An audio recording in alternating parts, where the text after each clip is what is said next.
Okay, let's just wait 3 more minutes in case that someone else joins, and then we start.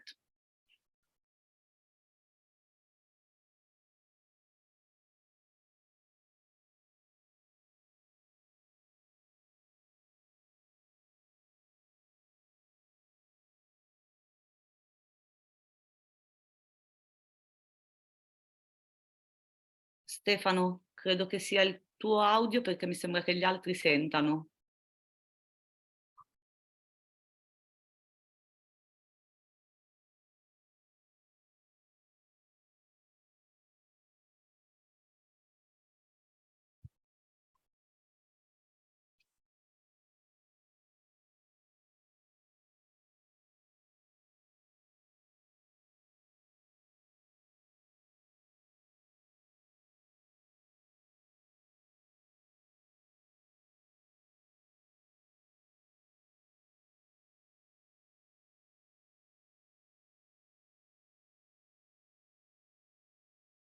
Asia, faccio co-host anche te?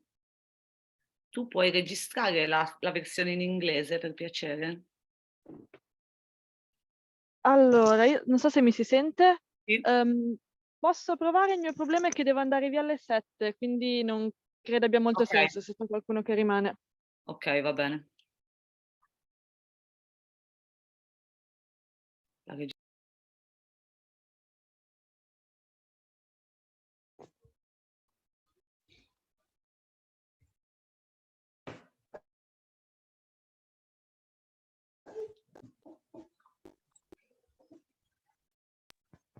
Okay, let's get started. Maybe Lorenzo register the English one. Cominciamo. Okay, Sì. I'm going to switch to English, was Italian. Okay. Okay, thank you, Lorenzo. Okay, good evening. Okay, good evening, everyone. Welcome to the quarterly EUMANS Members Assembly, which is, as usual, open to everyone, but of course with different participation rights with regards to the functioning of the Assembly. Those of you that are members should already have received the access to the House Space platform, which is the one that we use to discuss the documents and doing our voting when it's time to voting. I put the link in the chat. Everyone can join. The platform is set up so that only those who are effectively members can vote, but everyone can access the documents that are in discussion. Before starting formally with the political debate, let's have a moment to go through the key documents for the start of the Assembly, which are the orders of the works and the rules of the Assembly. I'm gonna share my screen so we can go through these documents. Give me 1 second so you don't see exactly everything in my life. 1 second. Okay, share the screen. Let's go together to the key documents to start the discussion. I hope you can see my screen. So the proposal for the order of the works is presentation of the order of the works and the rules of the Assembly, which is what we're doing right now. Discussion and voting on the order of the works and the rules of the Assembly. Then ideally at 6:15, we will start with the introductory remarks by the two co-presidents of EUMANS, myself and Marco Cappato, and the presentation of the documents in discussion for the Assembly, specifically the statement that we suggest as a guide for our works. We will have time until 9:40 for the debate, 8:40 for the debate. You can subscribe to speak, raising your hand or writing in the chat. 8:30 is the deadline to present amendments to the final statement and to propose eventual amendments to the Statute of EUMANS. And then we will have the voting phase between 8:40 and 8:50, and then some closing remarks. In terms of rules of engagement, I remember everyone that only the EUMANS members that became member or confirmed their membership after 1st of November can propose amendments and vote. And only the EUMANS member can vote on the closing statements. Of course, being the assembly open means that everyone can contribute, and we try to cooperate on the best document for our work. The statute amendments, again, can be only be submitted by EUMANS members. In terms of speaking slots, we'll try to give enough space to everyone, so we are not too strict, but ideally, the EUMANS members and those that are registered on EUMANS Agora have 6 minutes time for the speech, whilst observers have only 4 minutes. Having said that, we always try to ensure the maximum level of flexibility to this procedure. You can access House Space from the link in the chat, inserting your email address. Since we are not that much, we can also proceed through this phase, just me asking if someone wants to apply some changes, have some concerns about both these first initial documents. I'm gonna stop my screen share and open space for comments on the order of the works and the rules of the assembly. So, I mean, we can vote on the platform, but let's also say that if someone is against, we can discuss, otherwise we proceed.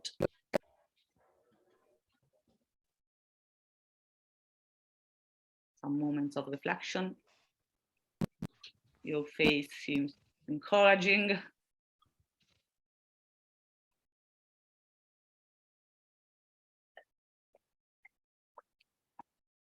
Okay, so I think we can consider these documents approved by consent.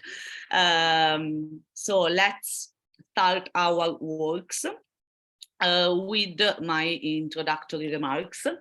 I remind everyone that we have the interpreters available, so you can listen either in English or in Italian through the specific functionality, and I thank Amalia and Valentina for their precious work tonight with us.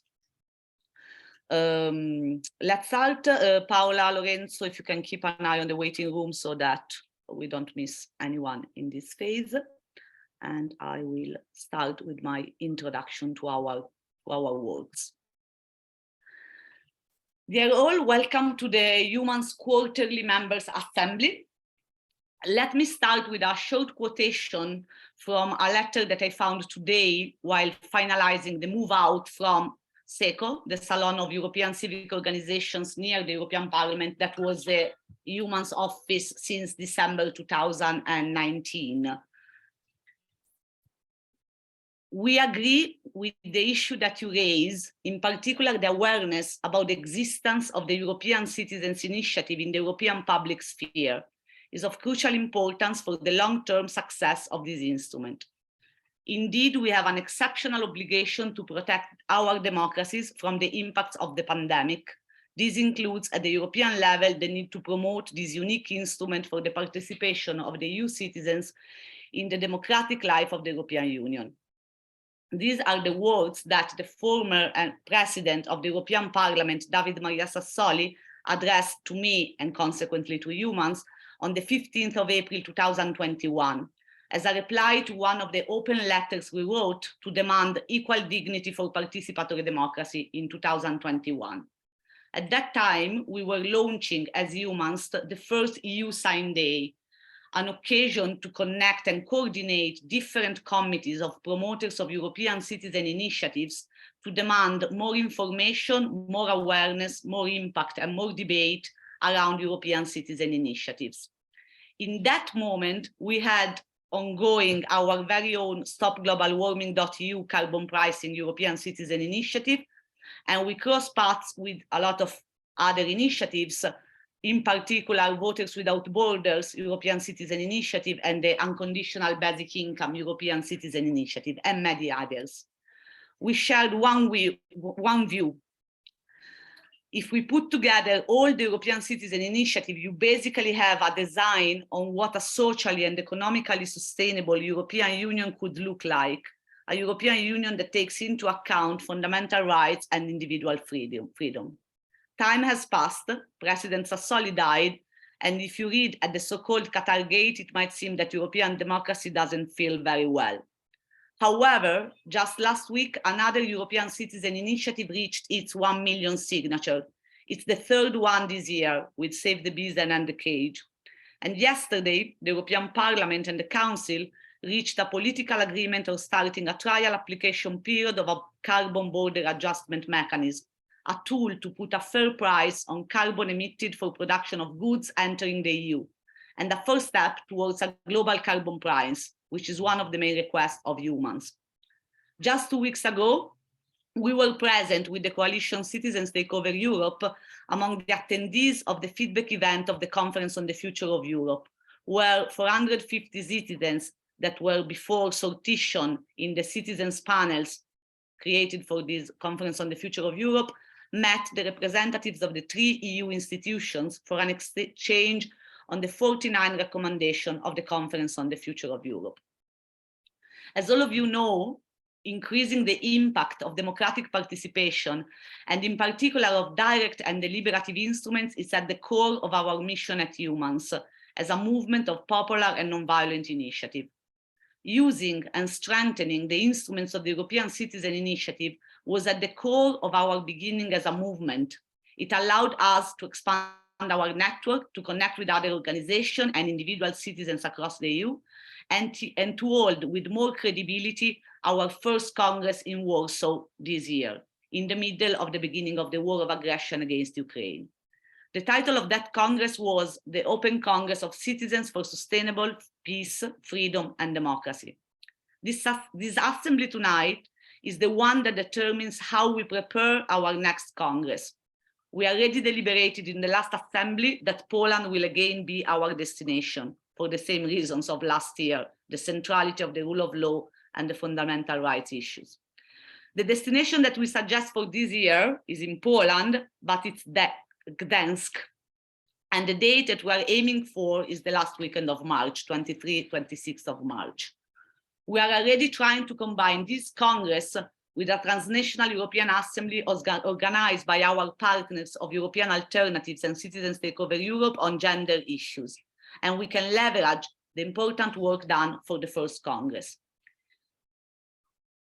This assembly in Gdańsk, organized by our partners, is very similar to the one that we had last week in Brussels, where over 55 people from at least 5 different member states attended and built a declaration on end-of-life decisions and palliative care to build a European initiative on these matters. That assembly had also sorted out citizens thanks to a collaboration with Agora Brussels, a local movement. And this contribution made sure that there was a very high level of diversity in the room between experts on right to die issues and normal concerned citizens. This series of assembly is the first funded project by EUMANS, by the SERV project of the European Union, which will allow us to hold another one in September 2023. These, alongside the efforts to institutionalize citizen assemblies at all levels in Italy and outside of Italy, it is a very important step. The text elaborated by this Transnational Assembly of End-of-Life Decisions, together with the one on cannabis legalization and the one on carbon pricing prepared by Andrea Salimbeni, Asia and team, are already the foundation for new potential European citizen initiative. It is a precious political capital of EUMANS that goes hand in hand with the great celebration we have to make, the availability, the almost launch of the Italian public platform for digital democracy. I guess Lorenzo Mineo will probably tell you more about this. We are a relatively small group of people, but we already left some marks. The statement that we propose to this assembly for discussion, and that I'm going to read in a few minutes, contains some fundamental milestones of the past months of initiatives of EUMANS and a concrete proposal for a transparent, public and transnational process to arrive until the European elections. It aims to do what we have always said, interconnecting participatory and representative democracy. We ask all of you, those who know EUMANS since day one, and those of you who are joining for the first time, to help during this assembly tonight to reflect together on this process, mainly how it can be stronger, how we can develop the resources and the instruments to carry it on, starting from our own membership and the fundraising activities, and how we can make sure that we ensure that the next European election are shaken by an injection of democratic participation and lay the foundation for a stronger democracy in the European Union that has at its core the protection of fundamental rights and rule of law and an intersectional approach to reduce inequalities and to ensure the best conditions for the well-beings of those who inhabit this planet and the planet itself. As Commissioner Switzer said during the feedback event of the Conference on the Future of Europe, when she was saying that from now on, sortition-based citizens panels will be part of the decision-making process of the Union, with the Conference on the Future of Europe, we changed European democracy forever. A lot still needs to be done, but I think the road done in the past 3 years can help us to make informed decisions on the future of our movement and its role in the European Union, and to understand how we can empower each other and the citizens we don't know yet to make sure that the urgencies of our time are tackled. I'm gonna now read the statement so that it's also in the platform and the annex document. The Assembly of EUMANS, Pan-European Movement of Popular and Nonviolent Initiative on the 15th December 2022, recognized the efforts done by the activists and supporters of the movement in, first, following up to the Conference on the Future of Europe and contributing to the advancement of European democracy, in particular with regards with citizen assemblies.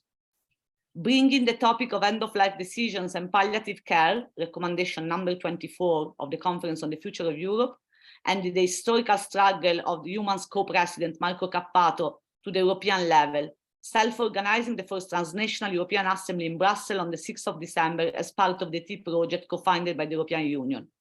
The declaration designed by the Transnational Assembly is an essential stepping stone for the advancement of the fight for the recognition of the right to die as a fundamental right. Collaborating with individuals and organizations in the European Union to write the draft text for European citizen initiatives on cannabis carbon pricing, and to have set the tone for a collaboration on European citizen initiatives on unconditional basic income and hopefully services and European citizenship education, and other issues such as gender rights, migrants' rights, and workers' rights.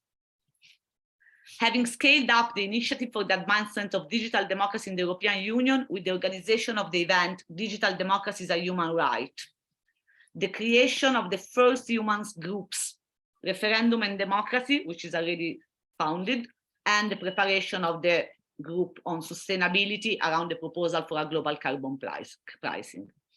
The Assembly agrees to hold the second EUMANS Congress to be held in Poland and to invest the maximum level of resources in the organization of the Congress, ensuring the larger in-person participation possible. The Assembly of EUMANS gives mandate to the co-presidents and the board to collaborate with all the members, activists, and partners to create a transparent and participatory process to design European citizen initiatives that can collectively design a pan-European government proposed to the EU. The process should have its culmination in the Congress in Poland. And the Assembly indicates the document European for Ecology, Freedom and Pan-European Government Program proposed to the EU through the European Citizen Initiative as an annex to be used in designing this process. Everybody, individuals and organizations, will be free to take part in the overall campaign or support only some of these initiatives and eventually use them for campaigning in the next European elections. EUMANS will propose them also to political parties and will consider presenting a list and or supporting other lists for 2024 European elections in case they concretely pursue the proposals. There is an annex document. I'm gonna read also this very quickly, but trying to be clear. The annex is titled Europeans for Ecology and Freedom, a pan-European government program proposed to the EU through European Citizen Initiative. The document says, the European Union is still the political body best suited to tackle some of the most urgent issues in our societies, where nation states are failing to deliver.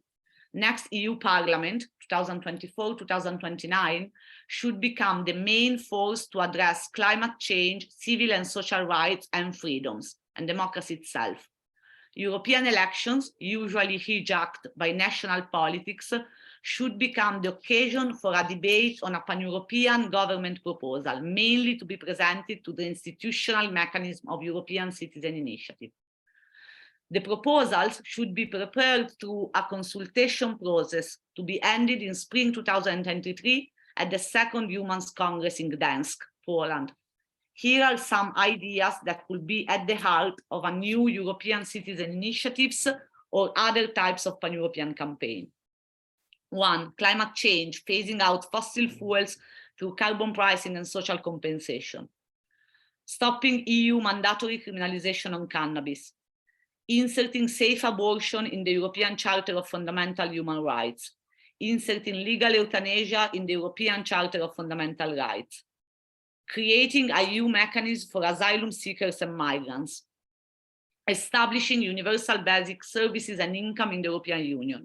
Other issues, science and innovation, genome editing and stem cell research and psychedelics, democracy, EU platform for participation, digital citizenship, voters without borders, gender equality and other proposals coming from the Conference on the Future of Europe. Each proposal will contain the request of a European Citizen Assembly by sortition on each issue and as a permanent EU institution. Everybody, individuals and organizations, will be free to take part in the overall campaign or support only some of these initiatives and eventually use them for campaigning in the next European elections. Humans will then propose to political parties and will consider presenting a list or supporting other lists for 2024 European election in case they concretely pursue the proposal. The last paragraph is a repetition of my introduction because it's the key topic of our discussion tonight. The documents are on Housepace. I'm gonna share again the link in the chat. Everyone can register from there. I thank you for your attention, and I see my fellow co-president well seated at his desk, so the floor is to Marco Cappato, EUMANS co-president. But without microphone. We can't hear you, Marco.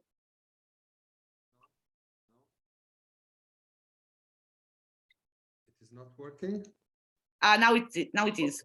Okay, it takes some time usually. Okay, thank you very much, Virginia. I switch to Italian, anche per alternare le lingue, ringraziando molto le interpreti per il loro lavoro, ringraziando Virginia per questa introduzione che mi consente semplicemente di riprendere e sottolineare degli aspetti perché la relazione politica di Virginia contiene la proposta che insieme andiamo a fare a questa assemblea e a EUMANS. Faccio una premessa: la proposta è fattibile oggi perché sono successe le cose che sono successe in questi anni, le iniziative, i risultati anche umili che Virginia ha raccontato, e perché ci siete voi, ci siamo noi, che siamo un embrione di quello che vogliamo diventare, un movimento paneuropeo di iniziativa popolare, ma non siamo più all'anno zero e al livello zero. Si è creato qualcosa come metodo, come conoscenze, relazioni tra di noi e come preparazione di obiettivi, qualcosa che ci consente di provare a fare un passo avanti ancora, un passo ambizioso. L'ambizione è nel ritenere di poter aggiungere qualcosa di significativo che altrimenti nessuno riuscirebbe ad aggiungere addirittura alla prossima scadenza elettorale europea, perché tutti ovviamente, in tutti gli stati dicono a parole che le elezioni si devono svolgere mettendo al centro i programmi, le proposte. Nella realtà la distanza che si è creata per tanti motivi che adesso non voglio sintetizzare tra i meccanismi della democrazia rappresentativa e le urgenze sociali è tale per cui questo esercizio non è più sufficiente, cioè l'esercizio dei partiti nazionali di scrivere dei programmi, delle proposte e poi di competere nel marketing elettorale della disputa delle elezioni europee non è sufficiente se si vuole avere l'ambizione di realizzare davvero una parte significativa di quei programmi. Allora la nostra ambizione, che potrebbe anche essere velleitaria o spropositata, questo lo vedremo nei fatti, nel concreto, è di scrivere un programma di governo per l'Unione Europea,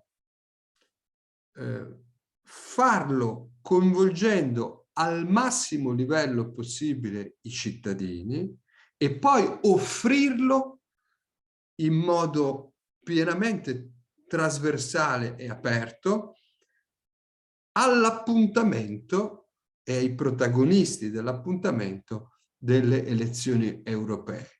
Quindi, sintetizzando, si apre una prima fase che si chiuderà con il congresso che vi proponiamo sia di nuovo in Polonia, di EUMANS, che è una fase di partecipazione nella scrittura di questo programma di governo.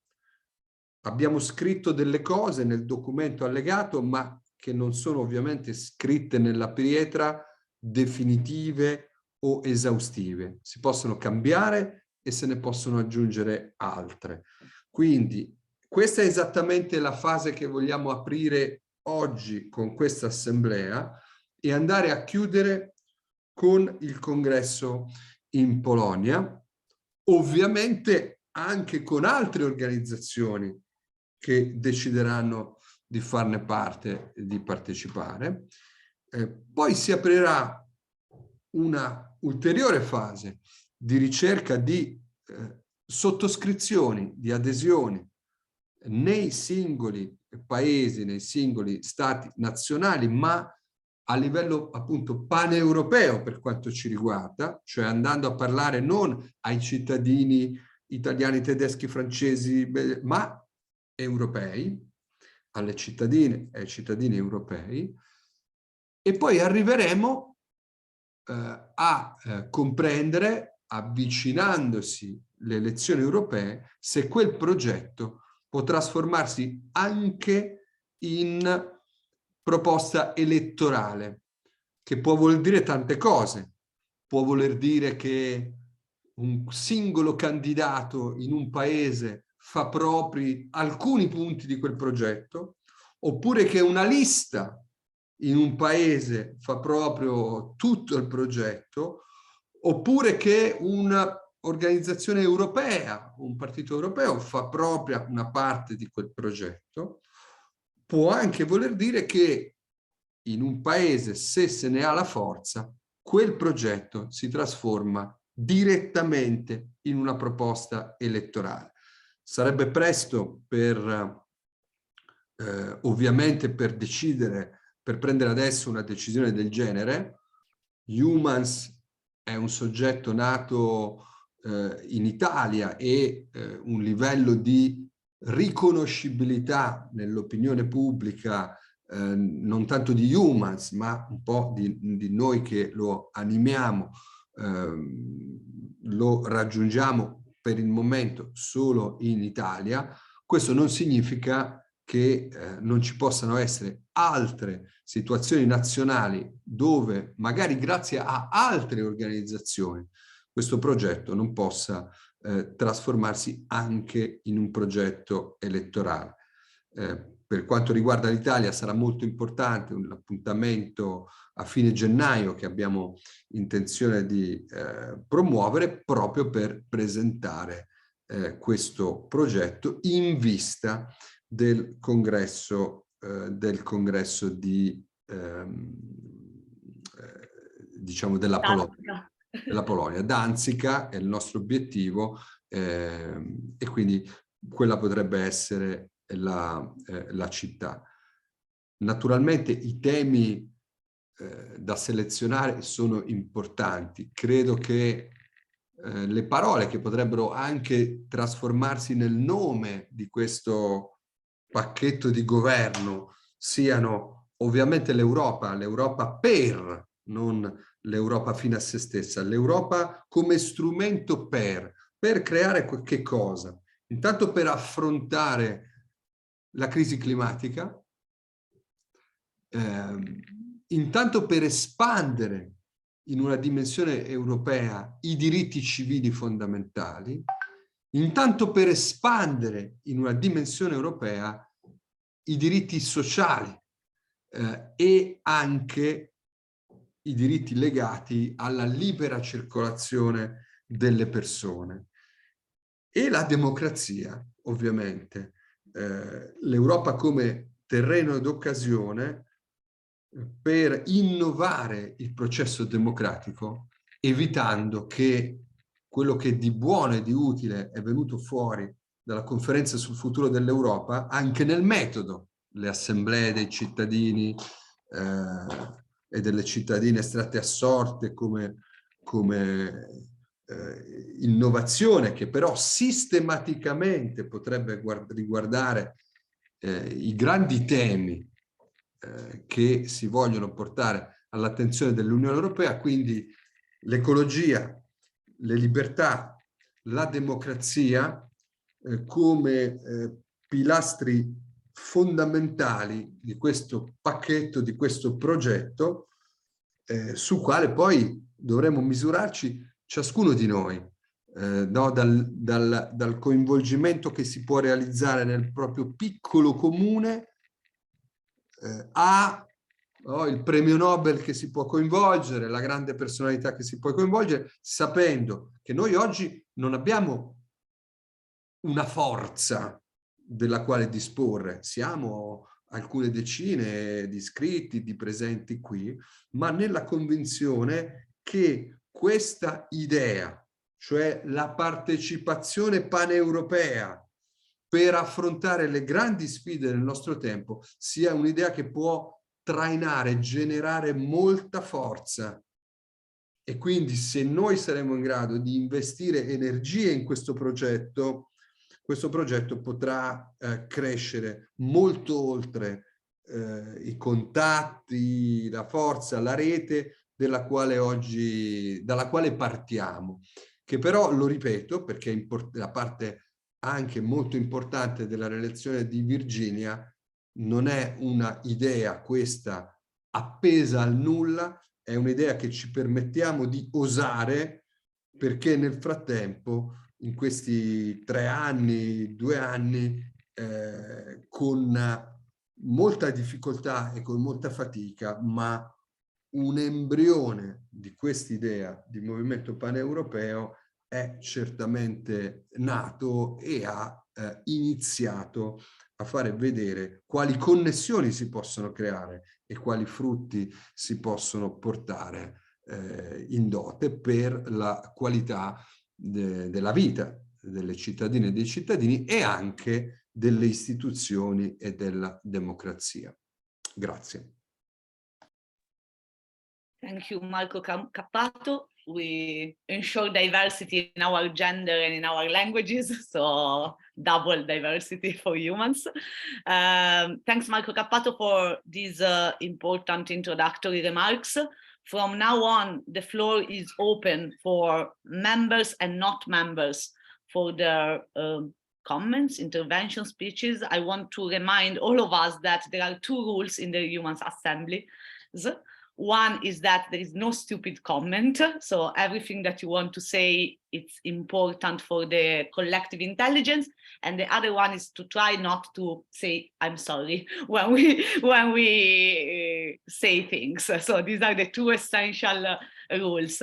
So I'm happy to give the floor to the first person, who is Lorenzo Mineo, coordinator of the initiatives of Humans in Italy and the driver of our initiatives for democracy. So Lorenzo, and administrator of Humans, a lot of things. Lorenzo Mineo.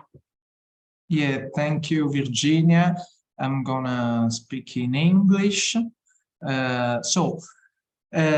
Thank you, Virginia and Marco, for your introductions. As administrator of Humans, I try to do my job, so you can find in the chat the list of Humans members. I really invite you to become Humans members. And so if you didn't do it, as Virginia told us at the beginning of the meeting, you will have more rights also in this assembly. So this could be a good opportunity now to subscribe the human membership.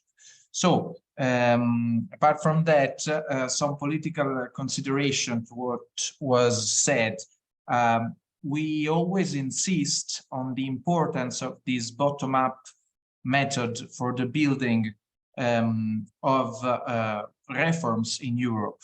And the basis of the proposals that we shared and want to discuss with you today is exactly this bottom-up method. On Agora, you can find, maybe we will put later the link, we can find the document that we are talking on. So the proposal of Europeans for Freedom and Ecology. This could be a potential title or slogan for a campaign of popular initiative on the most relevant challenges for Europe nowadays. And we want to build this campaign through European Citizens Initiative, the most important, even though it's quite weak, institutional tool to reform Europe through participatory democracy. So we will see how many initiatives we can transform in a European Citizen Initiative, maybe others in a petition or in other bottom-up initiative. And so from now to the Congress of Danzica, I don't know the name of the city in English. Gdansk, okay. From now on, we will discuss these initiatives. And so I would like to underline not only the bottom-up character of external actions, but also the internal method, which is also bottom-up, because you have this opportunity with the Humans Weekly meeting that we are convening every Thursday to participate in the draft of these proposals. As Virginia said, we consider the ECI on cannabis and the other on carbon pricing as the basis for launching this project. We have also a draft proposal of ECI on abortion, which I will share with you after this intervention. And so we have some draft of, to start this project of Europeans for Freedom and Democracy. But the important thing is that this is not a top-down proposal. We want to discuss with you this proposal, and we had, for instance, last week, a meeting on carbon pricing where several people, Humans member, but also others were invited to have their say on the initiative, and after the initiative we made some changes on the text. So this is the approach that from now on we are having until the Congress of Warsaw. During the Humans Weekly meeting, we will have the opportunity to draft with us these proposals. And also a couple of words on Italy. We know we are a pan-European movement, but at the moment our reality is a reality of a huge majority of Italians EUMANS member. So I think it's still important to consider Italy as a laboratory of the initiative that we want to bring also at European level. In this case, the initiative on the platform for digital signature on referendum and popular initiative that Virginia was referring to is quite relevant. The way we achieved, not yet, we still need a few millimeters to get it, but the way we achieved in having this digital platform for referendum and popular initiative, at least we have the law saying that this platform exists, is through a non-violent struggle. So through judicial appeals of Mario Staderini, but also through actions, non-violent actions and mobilization of EUMANS members like Marcio Gentili, who wrote a letter to the minister at that moment of digital transition, and through hunger strikes. So we really achieve this not only through representative democracy, because we presented amendments, but in this case, this was exactly the fulfillment of the fact that through bottom-up action and individual action, you can make changes. And so I think, of course, this is a relevant case of study also for EUMANS practice, also at European level. And yes, since I was mentioning Italy as a laboratory of initiatives, and since, as I said, we have also to strengthen our mobilizations in Italy and EUMANS member here, I would like to mention the fact that in January, probably the last weekend, the 28th of January, we want to convene a meeting in Bologna to present for the first time this potential package. Of course, this is an open idea, so we still have to define where, with who, an open meeting also with other actors, players, to present them this package of proposals, the idea of European for Freedom and Democracy, and see who wants to be on board. But just want to share with you this idea, also to see if there is any insight or comment on that. Maybe we can make this appointment better. Thank you.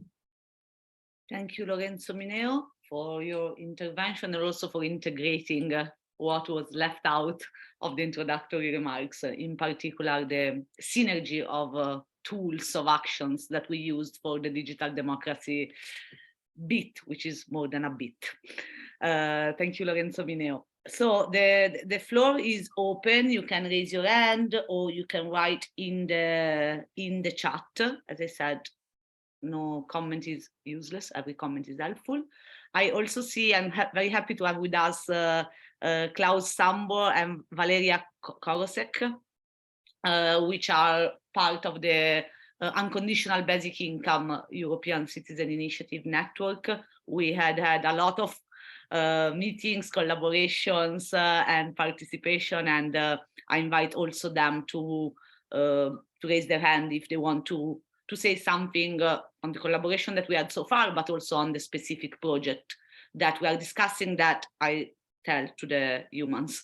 I already presented in a UBI meeting recently, so it's up for discussion in their community as well.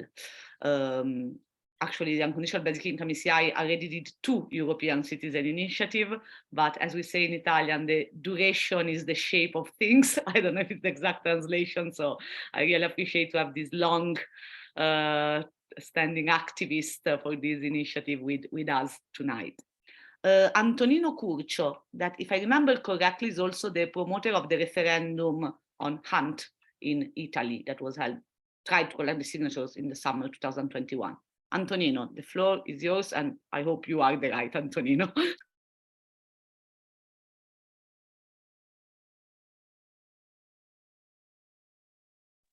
Microphone. Allora, Buonasera a tutti, parlo in italiano perché non sono molto bravo in inglese. Volevo fare solamente una domanda. Siccome io sono più che altro un attivista, sono presidente di due associazioni animaliste, volevo chiedere come si propone EUMANS in rapporto al mondo animalista o ai diritti degli animali, cioè tutto quello che concerne gli animali. It's really a question. Okay. I see the hand of Marco and then, I mean, Paola String and then Marco, but I guess, Marco, if you can reply to this one and then we move to Paola. Sì, in realtà una risposta di metodo. Non abbiamo l'obiettivo di avere delle posizioni, no? Cosa ne pensa EUMANS di? Noi possiamo decidere delle iniziative e capire se siamo d'accordo nel perseguimento di specifiche iniziative. Nella realtà le iniziative dei cittadini europei, quelle di successo, sono quasi tutte relative alla protezione del mondo animale, quindi saremmo quasi più noi che abbiamo bisogno di queste reti che non queste reti che già esistono che hanno bisogno di noi. Però bisogna appunto parlare di obiettivi e capire, per esempio, io personalmente non sarei d'accordo con l'idea, no, da domani mattina uno stop assoluto a qualsiasi forma di sperimentazione animale. Sarei molto d'accordo a un rafforzamento di regole come su un'iniziativa dei cittadini europei in corso riguardo la questione degli allevamenti intensivi, ma appunto è importante discutere non sulla base così di una semplice elaborazione di posizioni, ma anche per comprendere poi quali iniziative oggi possa essere urgente realizzare. Before Paola, I add an integration to this, the package of European Citizen Initiative that we propose others to join, have in each European Citizen Initiative the idea to call for a European Citizen Assembly on that topic, because the reality of the limit of the European Citizen Initiative is that even if 1 million of signatures are collected across the EU, then the impact is limited, but also there is still a lack of debate on the topic. So our idea to connect the European Citizen Initiative to the Assembly itself, it's a way to make sure that there is a process of elaboration that ensures the achievement of the best policy on a certain matter. So it's methodological also in this sense, the package that we are proposing. So including topics, but also the call for a public debate, deliberative debate on that topic.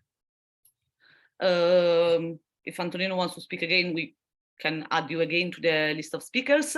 And Paola Stringa.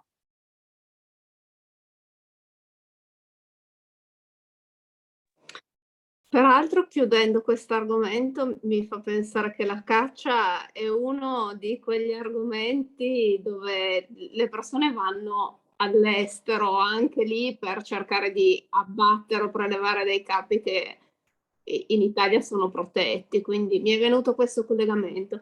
Aspettate che sento il ritorno. Yeah, Sento il ritorno dell'interpretariato. On the contrary, vabbè, pazienza. Volevo dire questo, che il 5 dicembre scorso è passata una mozione in Consiglio Comunale a Torino, prima su iniziativa di Silvio Viale, ma in corso d'opera in un modo un po' rocambolesco sono riuscita a farlo emendare tramite una mia consigliera e quindi il Comune di Torino ha preso a cuore il discorso della piattaforma per le firme e si farà promotore anche per avere una piattaforma per tutti i comuni in Regione Piemonte. Davide Di Mauro sta cercando di portare la stessa mozione anche a Collegno, di modo che ci siano già 2 comuni della città metropolitana di Torino che possano portare avanti questa mozione sia a livello nazionale sia a livello regionale per avere questa piattaforma, perché ad esempio Torino, ho scoperto, aveva già una piattaforma per le mozioni o per le iniziative dei cittadini, quelli che può essere, che ne so, magari il sindaco della notte o perché vogliono fare una mozione, già c'era. Però quella non è una firma certificata, autenticata, che aveva bisogno di un autenticatore, quindi è un altro discorso, ma comunque è un virtuosismo che, da dire, degno di nota, ecco. Adesso invece è passata anche questa mozione per avere la piattaforma per la raccolta firme anche per le liste, e il Comune di Torino si farà promotore di una piattaforma anche a livello regionale, sia per le iniziative regionali che di tutti gli altri piccoli e grandi comuni della regione. Tutto qui. Grazie. Thank you, Paola Stringa. At the moment, I don't have anyone registered to speak, so we can look at each other in silence, or you can raise your hand.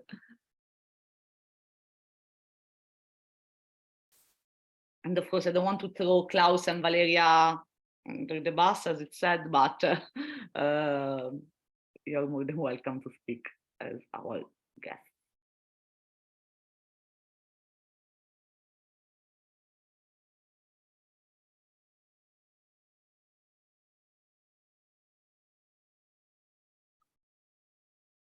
Mina Welby. Virginia, I'm sorry. I've heard my name, Valeria. No, I was saying, I just wanted to mention if you want to speak, and we are open to that. So I just wanted to point out that you are present. So I wasn't calling you, but just calling, in the sense, I mean, if you are ready, now we have Mina Welby, but if you want to speak, let us know. Sì, no. Grazie mille della parola. Siccome io l'europeismo, cioè l'amore per una futura Europa unita, l'ho imparato al liceo classico quando tanti anni fa andavo ancora a scuola, e io vorrei dirvi o chiedervi se potete pensare a portare questo nelle scuole, anche ai giovanissimi. Questo è importantissimo, amare l'Europa e capire quanto è importante di essere tanti popoli insieme, che non abbiamo differenze, imparare le lingue, capirci e contattarci. So che ci sono molti studenti che studiano all'estero, rimangono anche lì, ma io credo che è proprio l'importanza proprio portarli in Italia, anche nelle scuole elementari, scuole medie, scuole superiori, specialmente nei licei.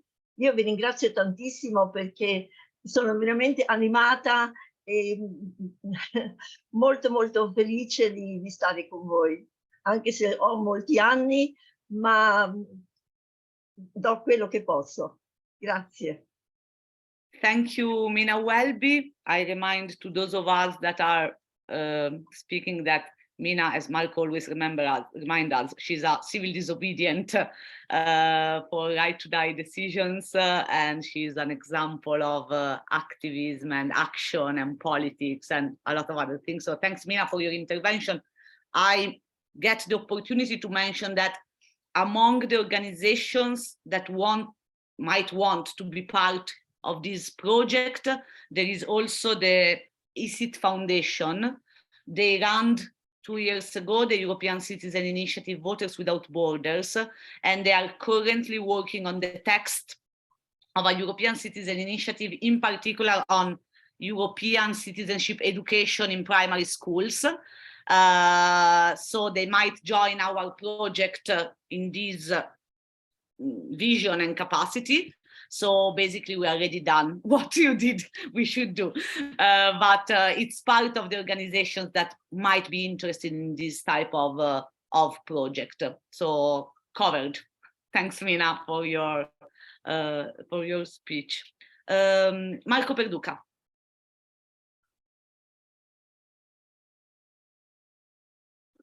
Thank you. I thought Valeria was asking for the floor before. Okay.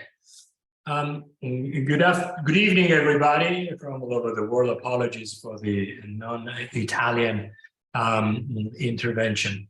I wanted to go back to the original idea on why this meeting was called and what is ahead. And when we say ahead, I think we are looking at a good 16, if not 18 months that will separate us from the European elections.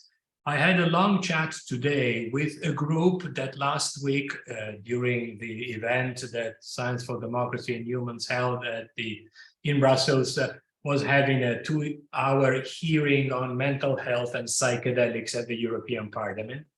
And they put me in touch with a group of activists that are working on the text of a European Citizens Initiative on psychedelics.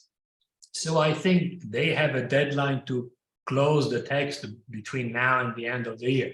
I asked for a little extension because it may need an extra time to have meaningful comments on the document, but still, I'm trying to say this not only because this could be yet another ECI to include in the package, or at least to inform our supporters and members of the existence of an ECI.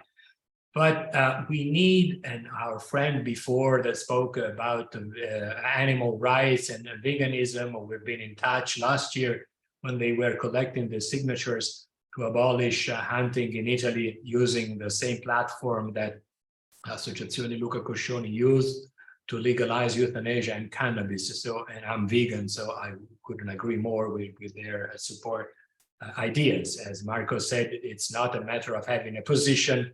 It's a matter of trying to find a viable political proposal, not really a solution to the problems that we want to address. So I think between now and the in-person meeting that should happen next year, at least for the Italian speakers in somewhere in Italy, to go on a mission to try and hunt or fish or be informed of how many ECIs are being promoted and not yet registered, because which may complicate matters to try and find a survey on who is doing what and where on what topics. I think it would be also a good employment of our time, because I am sure that there are a lot of people, and some of them, because they have been reading what EUMANS has been doing so far and what the coalition of NGOs that participated in the Conference on the Future of Europe have been thinking about, but yet not have materialized their suggestion into a concrete ECI, could be useful. Because I think the ECI as such is what we should look at. Of course, if someone would like to reintroduce the death penalty in Europe through an ECI, it's not our ally. But it's not, I think these extremes are always present, and some of the most successful ECI might pose problems to many of us inside this Zoom room. I mean, to give civil rights to an embryo, it's not necessarily the best way to use an ECI, of course. But the moment in which there are groups that believe that this participatory instrument allowed by the European Union is worth considering, I am sure that there are also additional elements of the reason why you want to trigger that instrument that can be considered as a possible liaison between groups. And at the end of the day, we may realize that there are way more groups that are looking at the rule of law or enhancement or enlargement of rights and freedoms that can be included in our discussion so far.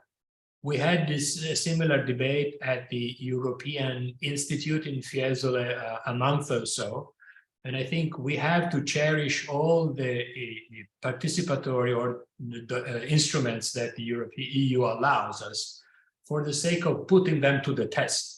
I mean, it's difficult to collect 1 million signatures, but it's useless not to try, not even not to try and engage ourselves in the drafting of a document, because it will allow an exchange of ideas in a technological way or in an in-person way. And I'm sure that having meetings at EUMANS Congress next spring, in-person meetings will be necessary to arrive at the final version, not only of a document, but of a campaign. Because once you have registered a text, you have to mobilize support, look out for finances, and so translate an idea into a more concrete set of activities.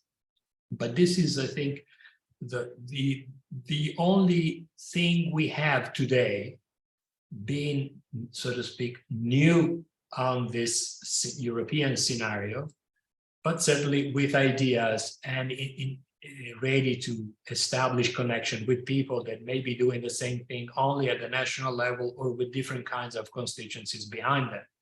And because EUMANS seems to be the most political in the most honorable meaning of the word, of course, organization around with the background that Marco has and other have in this room, or their political, personal experiences in the past, I think if we take the next month or so to try and sound other groups on what they're doing and see if they're interested in doing things together, starting perhaps from our anti-hunting or pro-vegan groups that may be working already on something, and some have already been very successful in collecting signatures on the No Cage, I think, ECI, or the pro-bees ECI, and these psychedelic groups, I think it would be worth pursuing.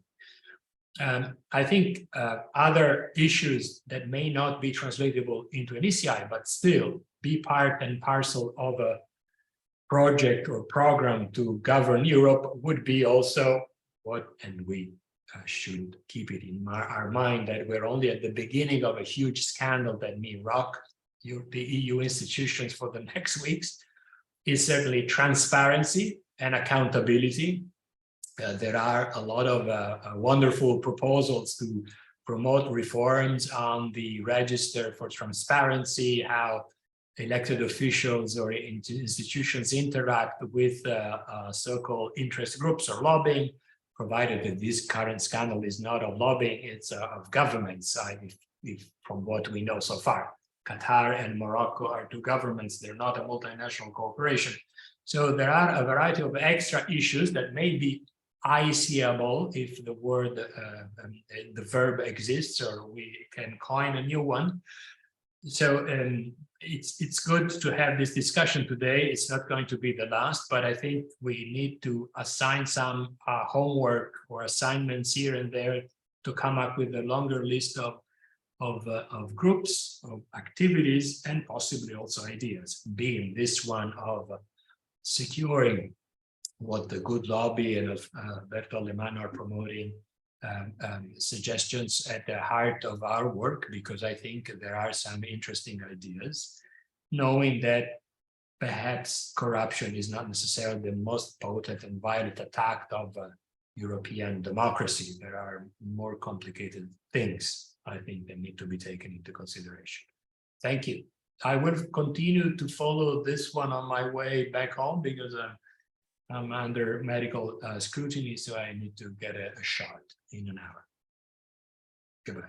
Thank you, Marco Perduca, who was also essential in drafting the motion of the EUMANS Congress in Warsaw. So we hope to have you helping us also with the motion of the Gdańsk Congress. Okay, Lorenzo shared the link on EUMANS Agora, which is the EUMANS forum. The link is also available on the platform that we're using for tonight's assembly. So I'm going to share also that link, because at the moment that is the link to see the statement of the assembly and this annex that Lorenzo is referring to. Okay, I don't see other hands at the moment. I encourage everyone to take your turn right now. Okay, Marco Cappato. I just would like to start talking about what participation mechanism in drafting this European government package could mean, because it is not something already structured. We don't have very precise and definite rules, and it would be unrealistic to have those rules. The Conference on the Future of Europe was a process promoted by the EU institutions. So they had the guarantee of a strong technological backup, a platform, and the publicity that the institutional backing could grant to the process. And they had, I don't know, several tens of thousands of people, not millions, I think. I don't know the final figures. But in that case, there was the need of equalizing rules. So each citizens with a form of registration and the proposals and so on. We don't have the numbers and the presence all over Europe and the backing from the technological and economic point of view to create a participatory platform in a few days or weeks in order to get done in Warsaw, no, in Poland anyway, with the end of the process. So, of course, we will share and publish, as we did right now with the document that were shared in the links. So we will share all the document that we are working on together with you, but it would be needed that some of you take the initiative of contacting people, organization, political parties, leaders in like opinion makers, media stars, or whatever, musicians, I don't know what, because we have a problem. We don't have the critical mass. By now, we still don't have the critical mass needed to create an impact at the European level. We have in Italy some margin of maneuver thanks to some knowledge and initiative that we conducted in the last decades and years. But all around Europe, we will not able to navigate alone, of course. So there are many ways in which you can create, you can open a space in the media environment and reach the people. I mean, Greta Thunberg reached the people alone as a young child, school, with an hunger strike every Friday, or with a strike, as you know, no? So there is not a magic formula. It could be a very famous singer, or an ordinary citizen, or a mayor, or a political party, or whatever. So we don't have a structured or fixed formula to create what we would like to create. But we have this ambition, and something is needed. So don't feel like if everything is prepared and there is someone in charge and things will grow by themselves, because if we do like that, in 3-4 months we will have to consider the idea of giving up, because you cannot start or either a process of collection of 1 million signatures, either a process of presentation of an electoral list without a strong critical mass in order to try. So we have to build this project. We are not telling you that everything is set. We have an action plan. Everything is already on the table. Everything is to be created. So I wanted just to make clear this point in order not to have any illusion on one side, but on the other side, in order to nourish hope and create the ground and the premises thanks to which this hope can really grow. Thanks. Thank you, Marco.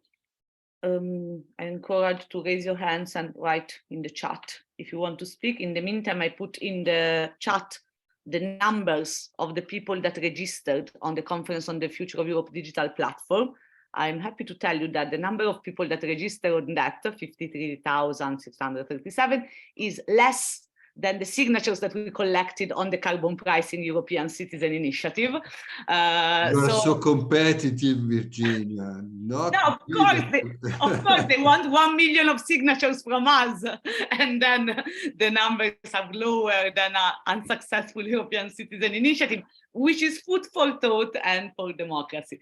But no, joking apart, not joking, the issue of democratic participation and information is also very, very important for the EU institutions as well.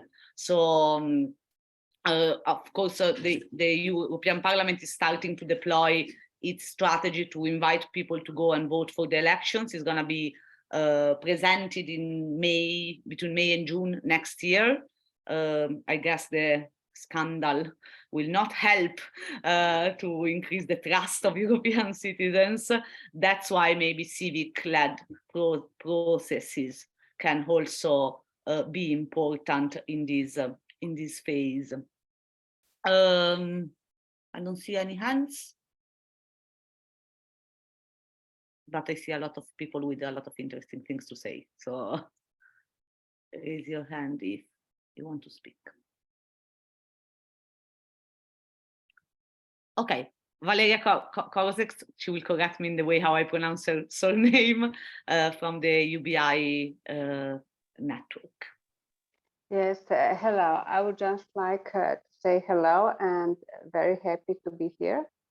If I may introduce myself, I was coordinator for 2 times collecting signature for ECUBI.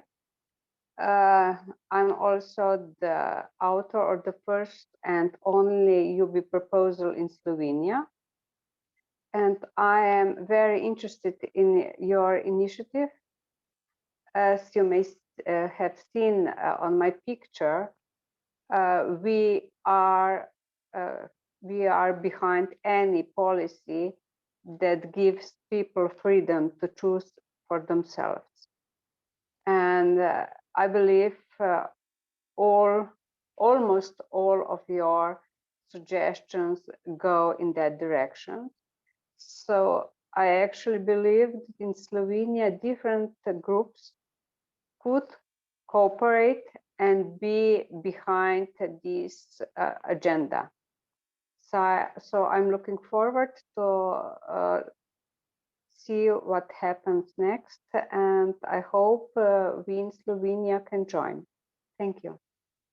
Thank you, Valeria. If I can ask a follow-up question, because it was very interesting, a couple of things that you said in the UBI meeting that I was invited at. One question is about the idea of unconditional basic income and services. We had some internal discussions. For some of us, was the first time that we talked about unconditional basic income, and the idea of services came up. I was very encouraged by what you said to me in that meeting on the UBI paradigm, and I would be happy if you can share some thoughts on this. And secondly, you already had the experience of connecting a European citizen initiative, the UBI one, to an electoral process in the past. So I think if you can maybe share some perspectives on these two aspects, is going to be very precious for our own assembly, but also for the work that we can lay out together.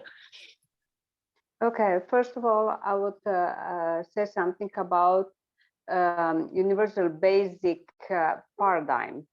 Well, it goes back to the humanists and philosophers and economists who said, well, first of all, we have to think that each human being is part of human society. And this society has obligation to take care for each and everyone. So this is like the first rule. And in UB paradigm, we say, well, when we take care for the basics, for existence of everyone, on the next level, we can go and redistribute according to work, talent, employment, and so on. This is actually the basics of universal basic income idea. Everything what I said is written on the BN network site. Nothing new. The point I'm making about basic universal basic services is that it's not so much important in how we help people to get what they need to survive. Is it services or is it income to buy services? It depends, and it's different according to the economic situation. For instance, in 2010, we were talking about income because we had no such a problem with energy.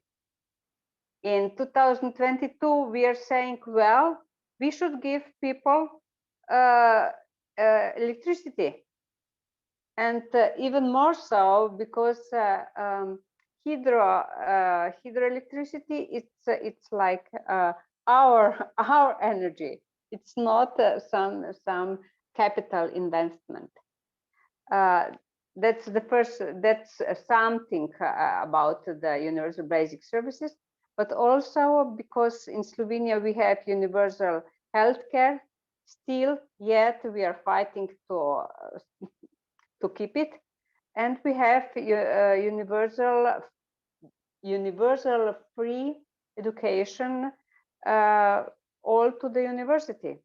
So in Slovenia, everyone understands what is universal basic services. Well, if we make even more of this, like transportation and library membership or whatever, it's just the different kind of the same idea. And if I may go to the second question about our independent UBI list for the elections in 2014, yes, we were quite energetic after the first ECI collections, because I have to say, you know, Slovenia was in the first and in the second collection row, the first and the best one for a long time. We came second in because of Bulgaria trade unions, and in the latest one it was only our fault because we were, I mean, so proud and so happy and so high that we stopped working for the winning. And I am competitive. I like winning, so I'm sad about that. Nevertheless, after the first collections, we had a very good atmosphere. People were eager to talk about UBI, willing to support the idea. The atmosphere was so good that almost any political party had UBI in their programs. And that's the reason we didn't follow up with collection of signatures, because we said, well, why to bother? I mean, we have politicians to take care of UBI. And afterwards, the winning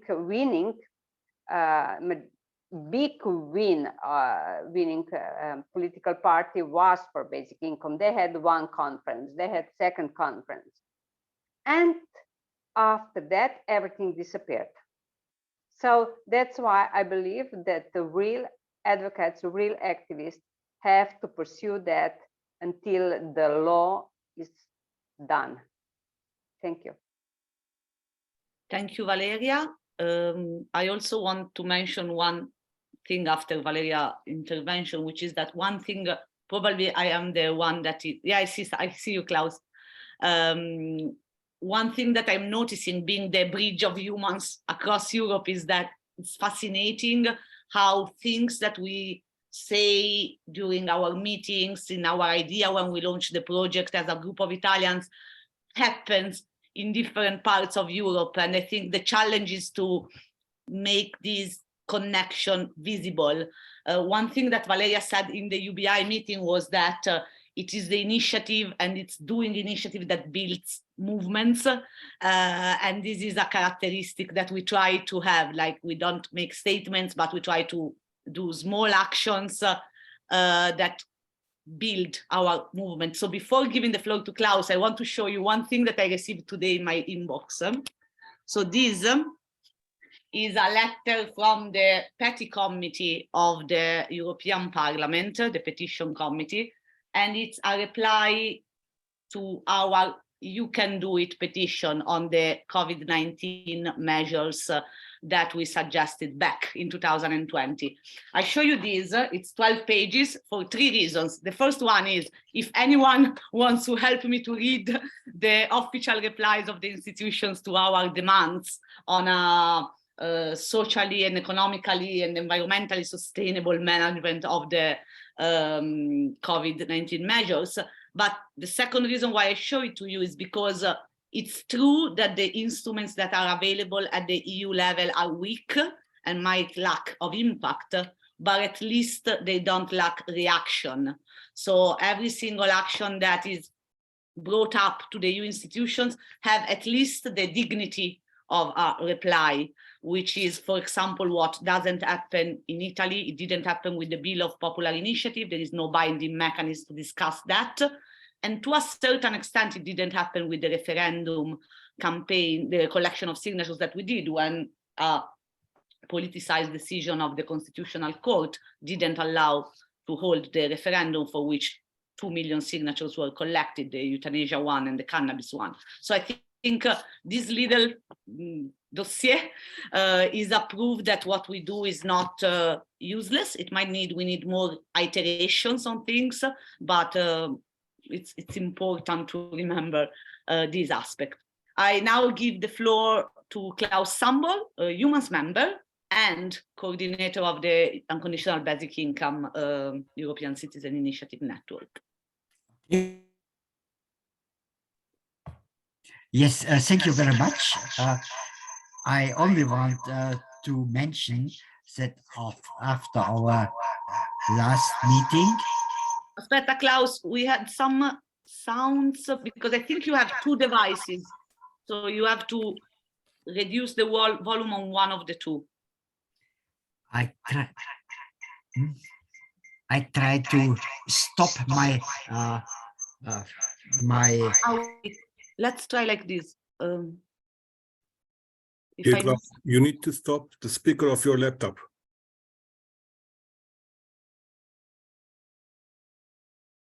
So it's not better? No?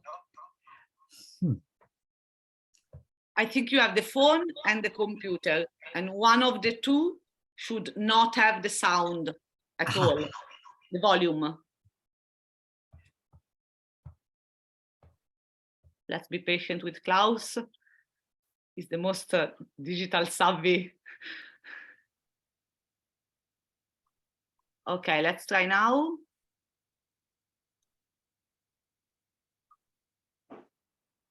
I try it again. No. But But why are you on two devices? Can you switch one of the two off? I don't know. You don't know. Okay. Can you delete one? Yes. Delete, remove, get out with one of the two. Okay. Thank you all for your patience. Okay, we see you moving your mouth, but not talking. Okay, maybe Klaus, I don't know if someone can help you.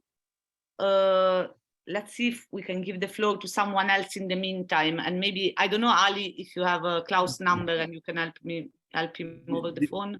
Dear Virginia, as the host of today's meeting, you can request from dear Klaus to unmute himself. Then he will see something. Please go to the right top corner of Klaus. Okay, try. Klaus, tell me if you see any message popping up. And you can also remove one of the. But I want to. We don't know which one. I try to remove. Is this now okay? Yes, bravo, Klaus. Yes, go on.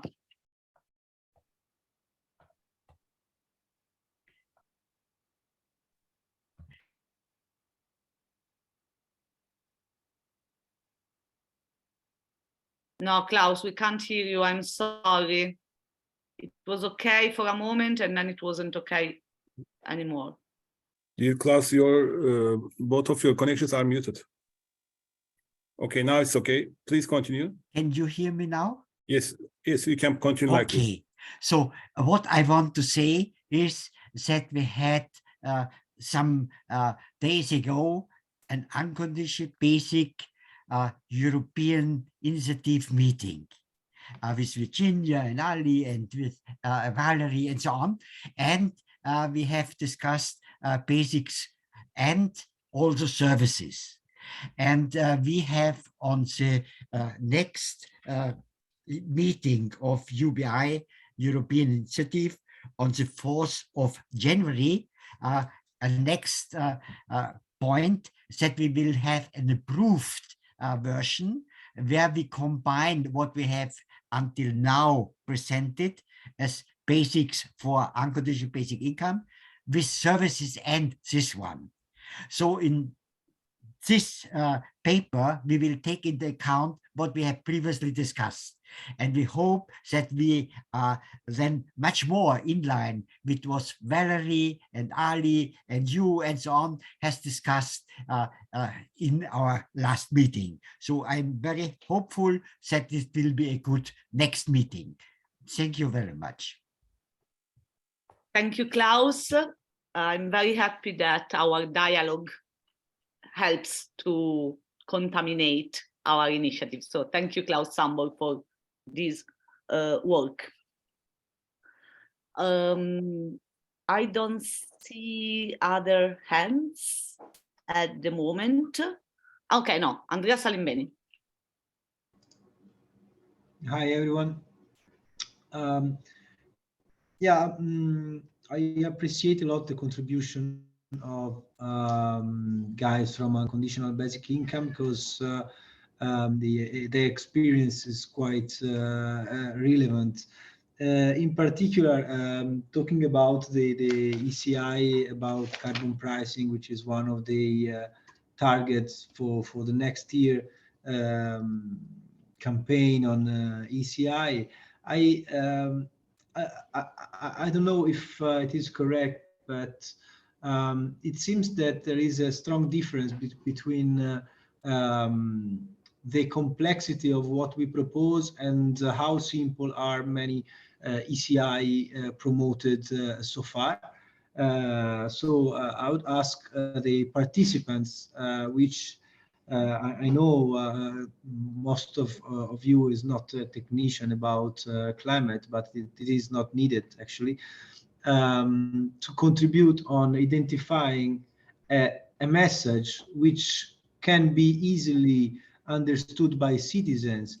Because if I am correct, the ECI is made by one objective paragraph, which is the public and used one, and then an explanatory document where we can argue and include most of our thoughts and proposals. So far, we have decided to move from the carbon pricing message to the ban of fossil fuels. However, it is, I think, important to have the input of citizens about what they really feel about the opportunity of putting in place a regulation, a new legislation at European level concerning the carbon pricing system and the ban of fossil fuels. For example, so far, when I talk about ban fossil fuels, citizens can say, but we cannot now exit from fossil fuels because we risk that we go in economic crisis. And then as soon as we have such these answers, in most of the case, we lose this the signature of that citizen, because that is my feeling.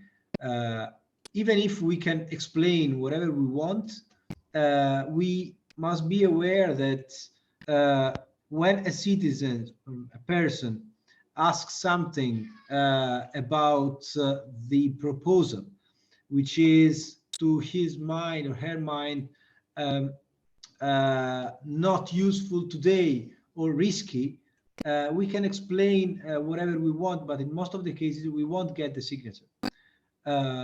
So it is a decision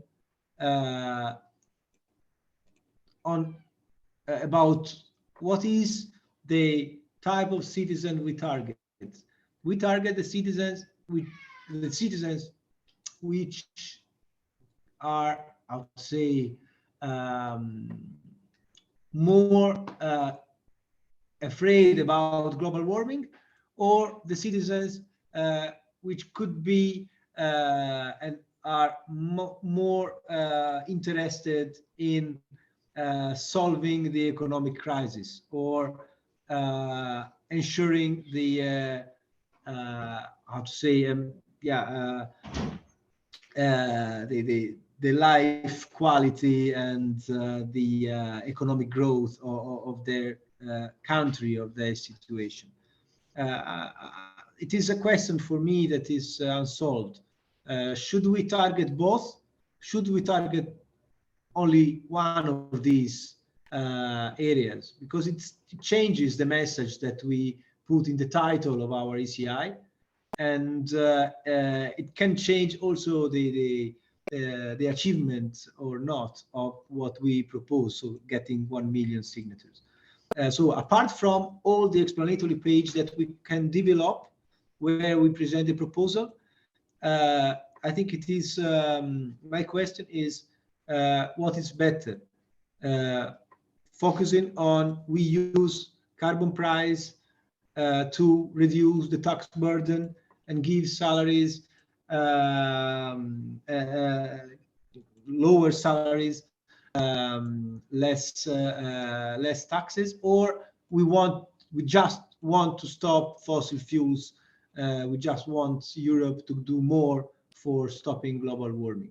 I know, and we all know, that these things can be related, but we must be aware that most of the people we are disseminating the message, they cannot get immediately the concept, and the first impression is what it counts a lot.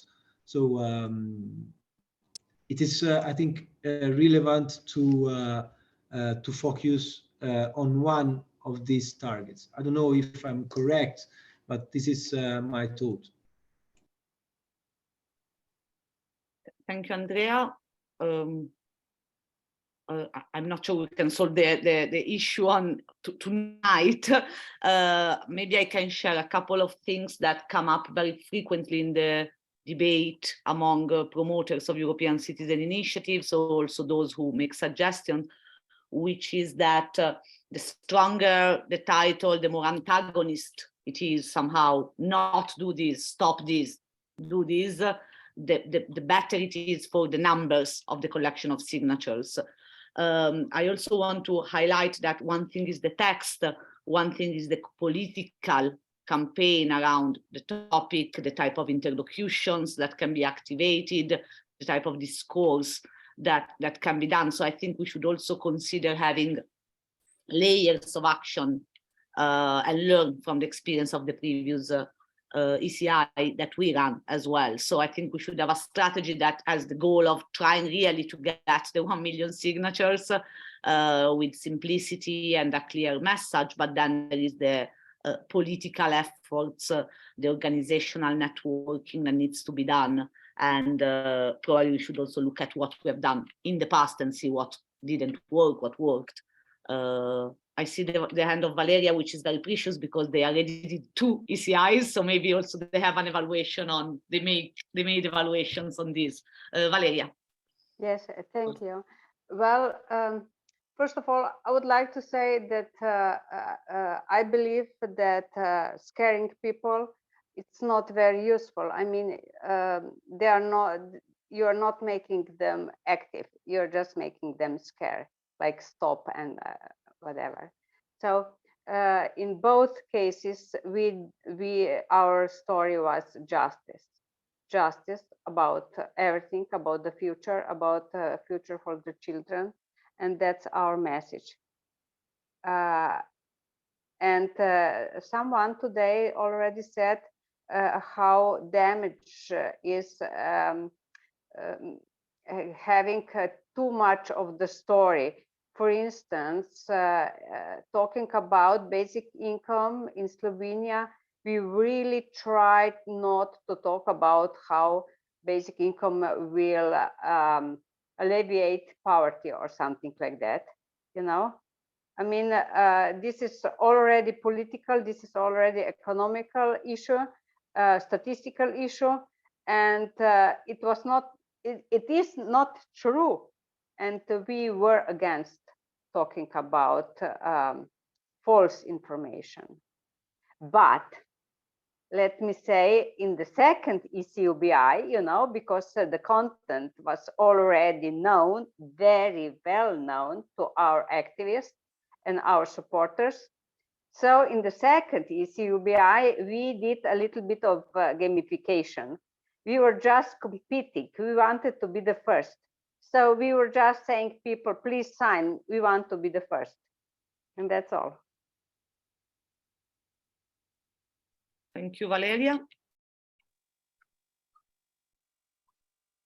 Okay, we are well ahead of our schedule. So if you want to speak, please register now so that we don't keep saying if you want to speak. If you have something to say, most likely you have something to say. So just raise your hand, like the president.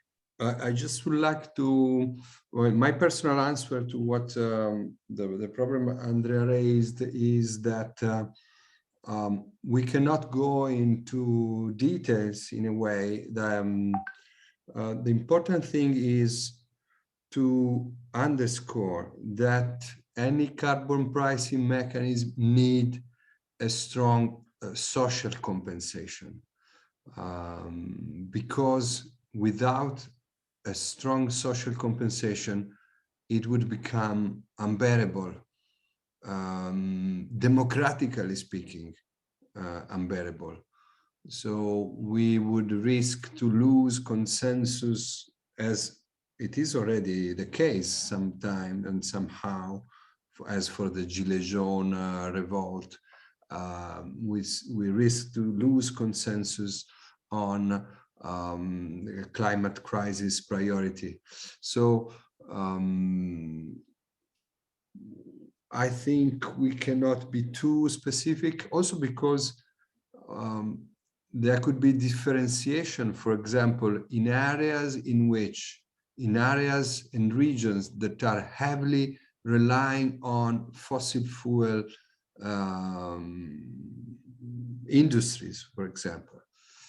it would not be enough to cut taxes, for example, on wages, because people are simply risking losing their jobs. So something heavier it would be probably needed. And this is also something that should be remodulated at national and even regional level. So I think it is important that we don't just forget the social consequence that this can have, to create a sort of mandate for a direct link between ecological and social measure, and then we can use the next weeks exactly to go deeper and deeper into this debate, and then to have to come out with a solution to state the general goal, and then to have in the explanatory reasons some more detailed answers on how, practically speaking, those measures could be implemented. Thanks. Thank you, Marco Cappato.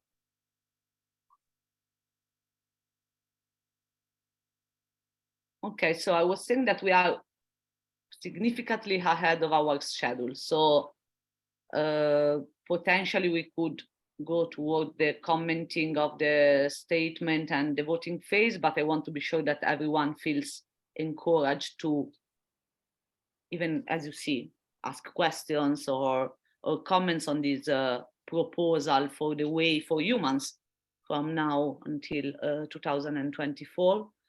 I see also some new people that I don't know, so welcome everyone. Andrea. Yeah, because I forgot to mention that one of the strategy we have in mind to facilitate the dissemination and the activity on ECI signatures collection and campaign dissemination is to create EUMANS Klima as a EUMANS group, EUMANS focus group, which was included also in the statutes of EUMANS to have subgroups, thematic groups, and even local groups. The target is to have a group, which is EUMANS Klima, where the initial members will be also in some way representatives of their own country, to engage for the support of this ECI on carbon pricing, but also on other activities in their own country. So we are starting sending emails and asking the participation of some already EUMANS members and experts on the sector, and soon hopefully we'll have a list of persons representing their own country who agreed on engaging a bit on the future carbon pricing activity.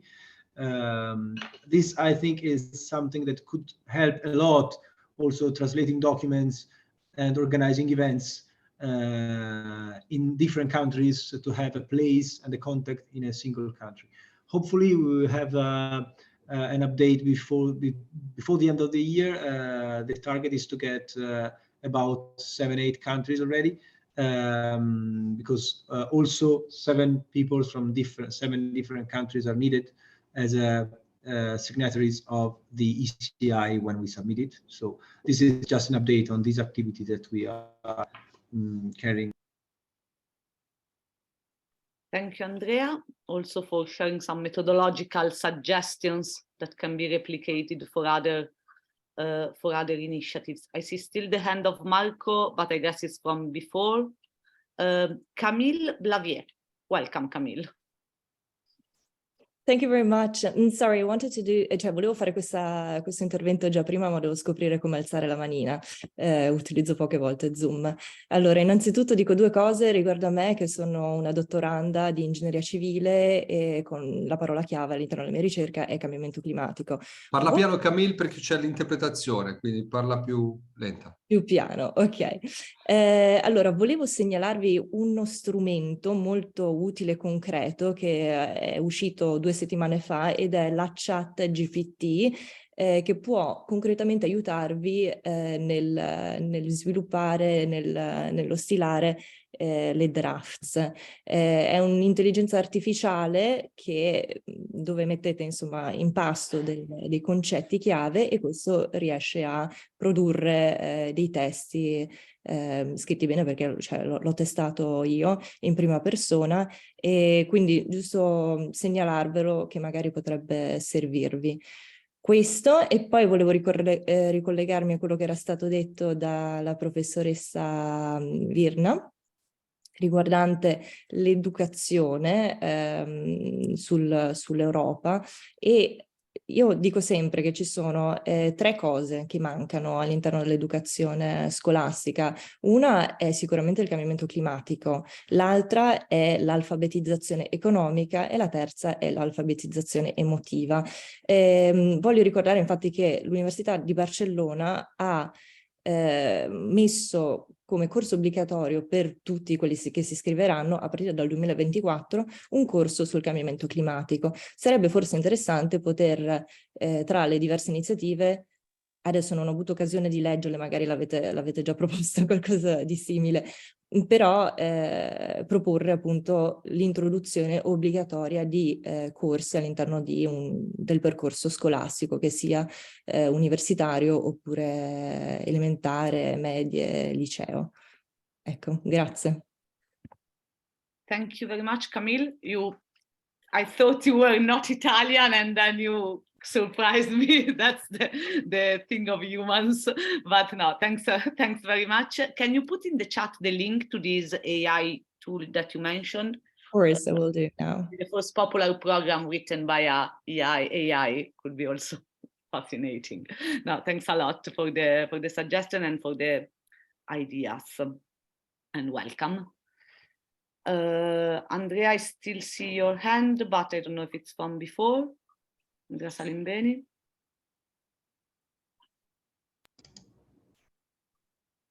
I see Ali Mutlu from the UBI network that is suggesting maybe to have a separate meeting to deep dive into the UBI unconditional basic income and the unconditional basic service proposals.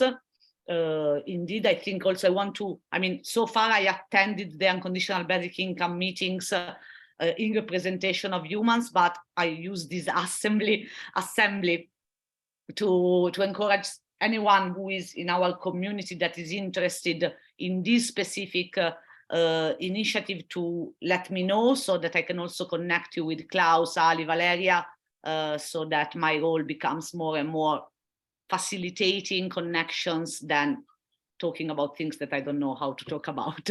So this assembly is also an opportunity for unconditional basic income or services fun to create the bridge between this existing European citizen initiative that is willing to somehow find a way to join the EUMANS process and also contaminate our communities of activists. And thanks Xavi Ferrer that I met in Bremen a few weeks ago for the link related to the program of the University of Barcelona. Ali Mutlu from the UBI network. The floor is yours. Thank you. I'm sorry, I put this message into the chat box by mistake. In fact, I was trying to write the class. Anyhow, regarding the methodology, in our ECI UBI meetings, in each meeting, we are preparing a minutes, but during the meeting. And all the details are in the screen, and when we are happy with the wording of the minutes, we paint it to green. So, discussing is very good, but to make decisions is more valuable, I guess. And sometimes when we meet together, okay, we say that, do we agree? And everybody says agree, but the agreement in each mind is different, or maybe not fully the same.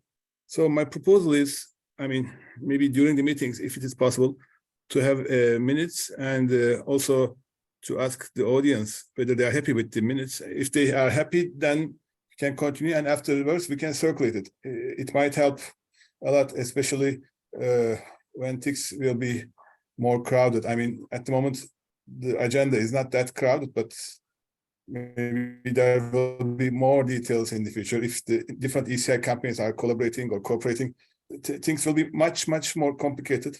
So my proposal is to have written minutes during the meeting and circulate them with our friends. Another reason is that, as far as I understand, some of our friends are participating to the meeting while driving or while doing something else, because the timing is very difficult to find a proper suitable timing for everyone. So these minutes will also very helpful to the ones who are not able to participate, or to the ones who are doing something else at the same time. That was my point. Thank you very much. Thank you, Ali.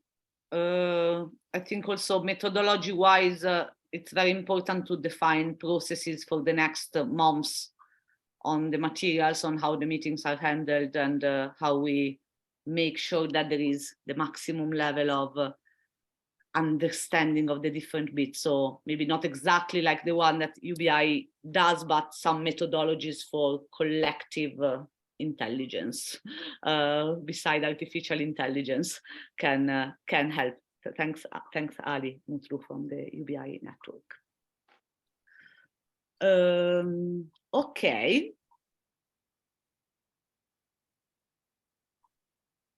Any other intervention, speak, comment, question, reaction, action?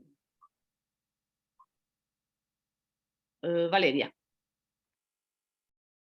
Yes, I would like to suggest if you can invite one friend of us from Switzerland, Eno Schmidt,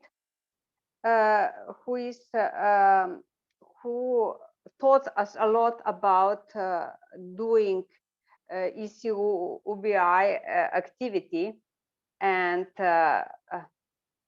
how to make policy fun and interesting for the younger people. I'm sorry, I had the feeling before I was sound like very not serious person when I was talking about gamification and so on.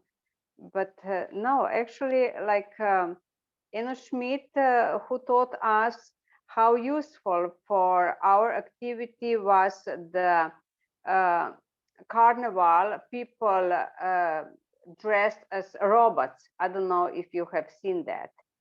No? It was really good one. And then the next one was they did one day they were walking around with the crowns like the kings, because they said when we will have universal basic income, we will feel like we are kings.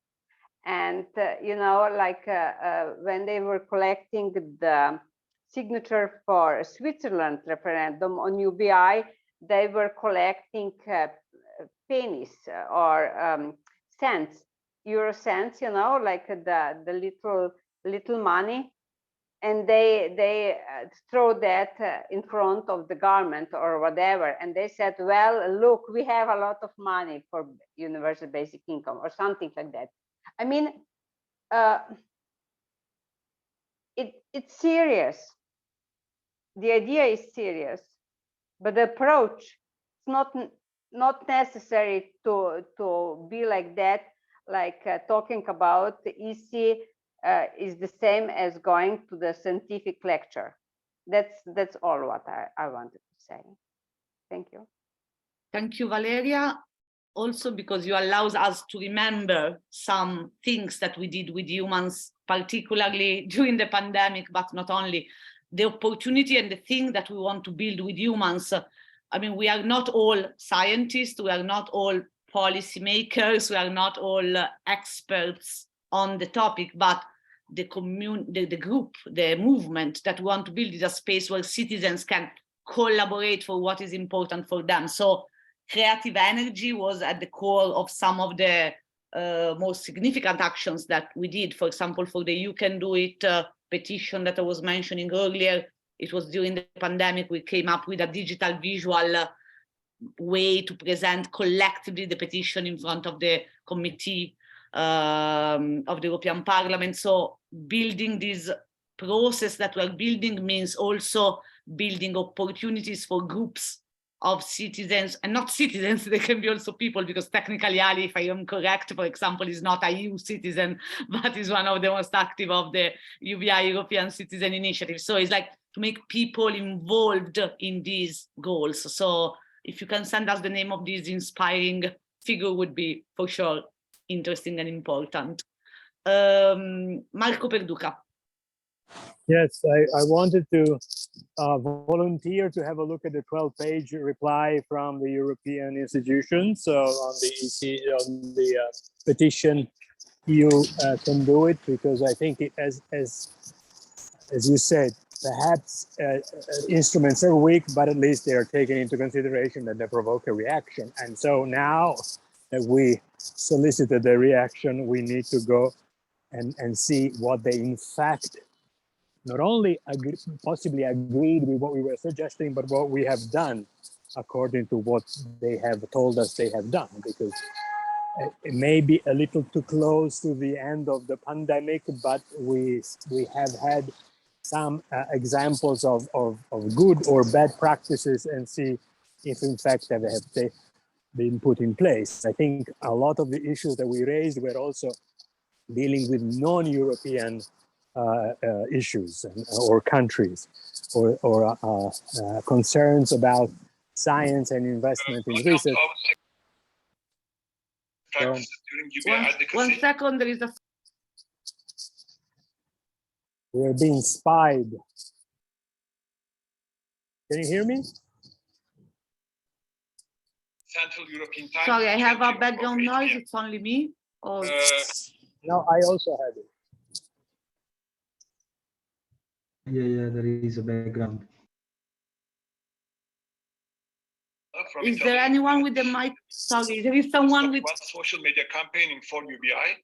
I guess, dear Marco, his video is on. I will share in the chat box too. The link. He started the YouTube record. Marco himself. Marco should stop it, maybe.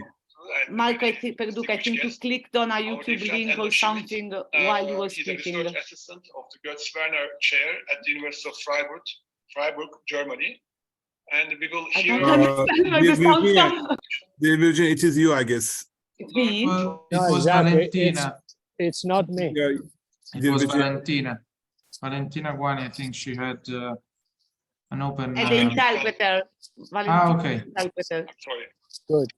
No. Anyways. Sorry, 1 second, as we fix it. No, now it's okay. Okay, Marco. Again. Sorry. Yeah. Okay, I only wanted to volunteer to have a look at the 12-page document. Also going back to what Valeria was saying on the issue of gamification, I think we only have to agree on the term gamification, because also Humans and Science for Democracy are partnered with a wide network of also academic institutions to come up with a game to try and raise science-related concerns for decision makers, which is, I don't mean disrespect, way boring than the stuff that Valeria just mentioned before. So I think that is a very smart communication technique of turning a serious issue into a game to be played, or at least a funny event that, of course, doesn't take away the seriousness of the issue. But because we are serious people, I think at some point from Italy, we will have to develop a critique of the implementation of the UBI or sort of UBI system in Italy, because it is true that it has been enjoyed by millions of people apparently, but also misused by dozens of thousands. And so this perhaps is, this is why I think also including services to just to the basic income is an interesting proposal. One last request would be, because as you may have read, and it was also posted on EUMANS website, that Italy is outlawing rave parties or free parties or technival, however you want to call it. If you could sum up, if you know anything about that, what is the legal situation in your country? I think that is also another theme on which we can create networks of non-political groups, but on a very political issue, which is, you can call it however you want, freedom of assembly, freedom of expression, freedom to court. There are street parades happening this weekend all over Italy, but we know for sure that UK and France have outlawed rave parties, but it would be useful to have a look at what else is going on in the rest of the EU. Thank you. Thank you, Marco Perduca. That with Lorenzo Mineo was the author of the You Can Do It petition, so deserve reaction from the institutions. And I shared in the chat the link related to the anti-rave policies of the Italian government. Okay. I also noted down the YouTube link that Ali shared with the reference to what Valeria was suggesting on techniques to make proposals more fun. Okay, I see the hands of Ali and Marco, but they were from before. So anyone wants to say something? Making comments on the statement, making comments on what have been said, additional ideas. Let's take a moment to think if we want to say something. Summary for those of us who joined later, we have a dedicated platform on House Space for discussing the documents and for voting on the documents. As the conclusion, I apologize with the interpreters because Valentina was wrongfully accused of being the sound maker with the video, so I apologize with our super professional interpreters. We don't know what happened, but it wasn't them. Okay. As they say in weddings, if you want to say something, say it now, or shut up until the next meeting. No, I'm joking, but please, if you want to make speeches, that's the moment. Otherwise, I suggest we anticipate the conclusive phase. It's already been 2 hours that we are in the assembly, and we don't need necessarily to stay 1 more hour. So last call for speeches. Valeria. I have a question. I don't want to speak. May I share the agenda you have sent and start making noise among UBI people, or is it too soon? I hope Marco agrees with me. It's not too soon. If you have some, I mean, maybe not public on a website, but let's say if you have groups that might be interested, and yes. So yes, the answer is yes, you can. It might be not the final, I mean, it's a work in progress, but you can use it definitely. Well, I just wanted to let them know that it's a group of people joining forces for the in the same direction on the different topics, and I believe that's the point. It's perfect. Okay. That's the goal. Okay, and methodological.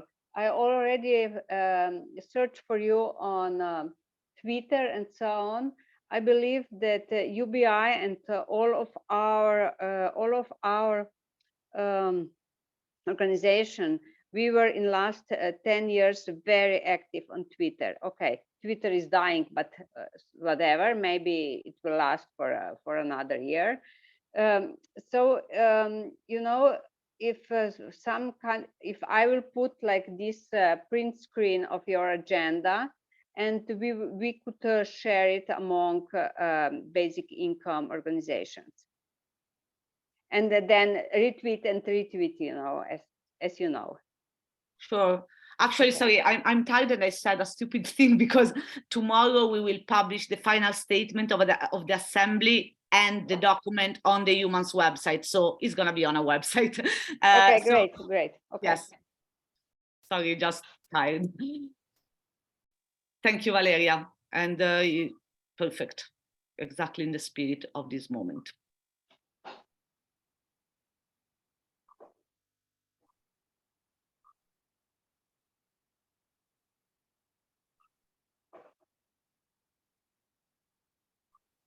Okay. Again, last call for speeches. Otherwise, I suggest we move to the final phase of our assembly.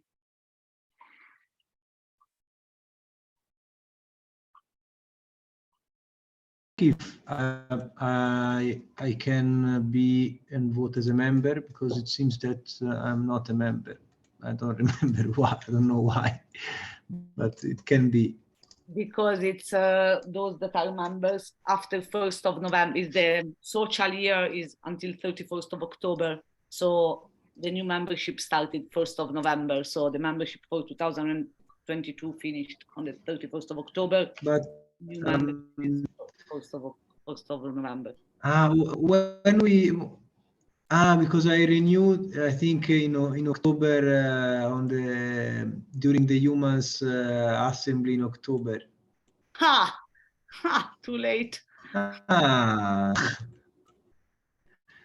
So too early. Yeah, too early, exactly. It's up for interpretation. But we are also working on making more clear this thing, because it's in the documents that have been approved by the different assemblies, but we need to make sure that it's really evident on all the channels. Me and Lorenzo are working on this, but technically membership expires on the 31st of October, okay, and restart again on the 1st. In October I did a donation. No. Okay, this is an issue. Now, how could we consider as okay? No, because just I'm thinking that Andrea was already a member when he paid. Okay. So it was basically as a double membership. Yes. Okay. Yeah. I am a good member now. No, I was a good member for 1 month. For 1 month, I was good member.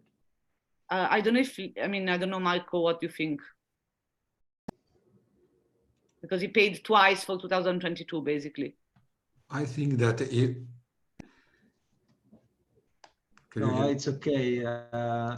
It was a donation for this year. It's fine. I can do it. Very good solution.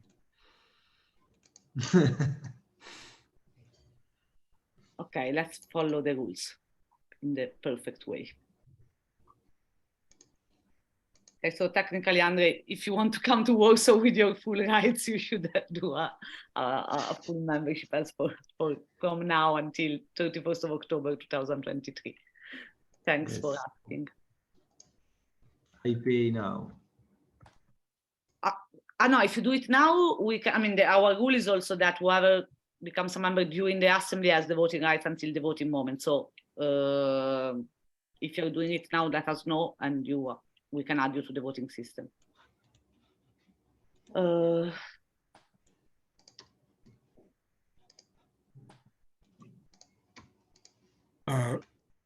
Virginia? Yes? Is it possible for you to allow to say the chat box I don't know how to do it in this moment. It put me a maybe bit. At the security box or chat box, maybe there's a. Okay, 1 second. Allow participants to chat, rename, unmute, start, remove, suspend. If you send me an email with the information that you need, we will send it over. But I don't have now the ability to do this change. Okay. Security doesn't give me that option. But I can. I have a way. 1 second. Try now. Okay. So I think we can head toward the conclusions. We can proceed to the final phase, which is suggestion of amendments to the statement, and then vote only from the members to the statement. You should have access to the house space where everything is contained. Maybe we can do that. If you have amendments to the statement, you can verbalize them now, but also then writing them in the chat box on the draft statement page. And then we will proceed to the voting, but only for the members after the 1st of November.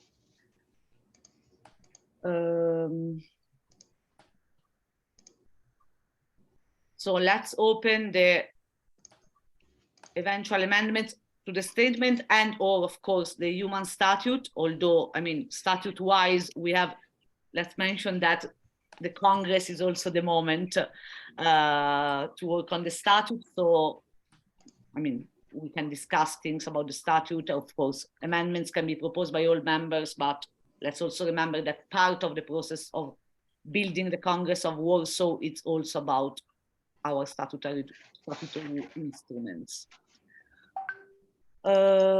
Please, if you have any amendments, comments, suggestion for the final statement, the moment is now. And in the meantime, I'm gonna prepare the voting bit.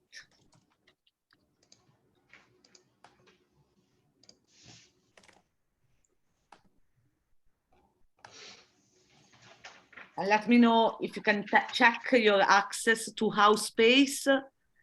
That's a good moment to do it, so we can spot issues before we open the voting phase. Now I should be member, but maybe it is I cannot join. It takes some days for the receiving the information. I received the information in the EUMANS info email right now. So Salimbeni is officially a member and supporter. So you are a member. Can I vote or not? You It can seems vote. In the website I'm still an external one. 1 second. I mean, we are doing it real time, so give me 1 second because I don't have No, I know. that artificial Don't intelligence worry. is not yet implemented. Give me 1 second.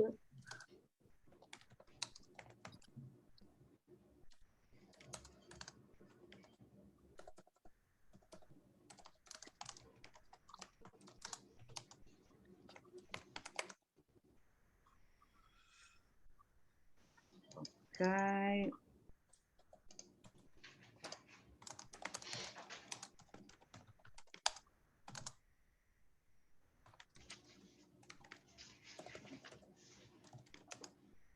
Okay, so the system is now set up for the voting phase.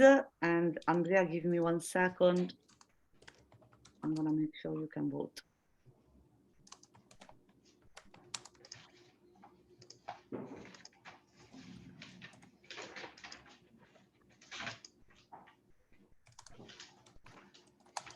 Virginia, ma io ho già votato, secondo te è possibile?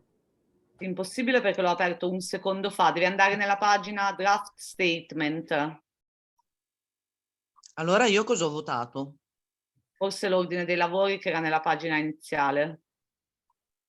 Perché ci sono anche altri, siamo in 4 che abbiamo votato. Allora magari avete votato in un... one second, give me dammi un secondo, faccio una cosa alla Ok. volta perché sennò è un po' difficile. Un secondo.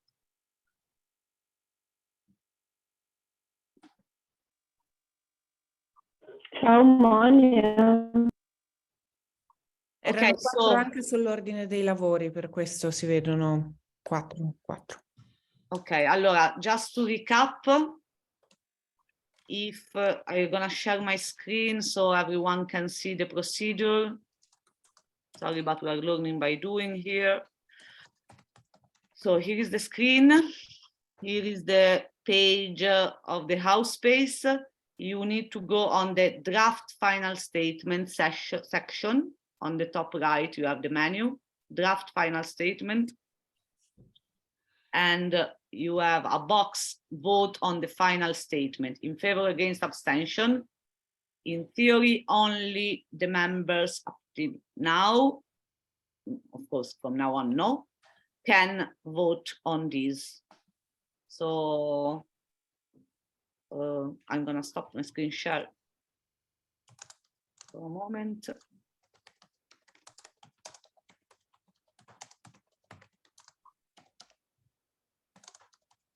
Ok. Ok, Monia, adesso è più chiaro? Yes. Ok, cool. Thanks. Sorry, but I needed to put things in sequence.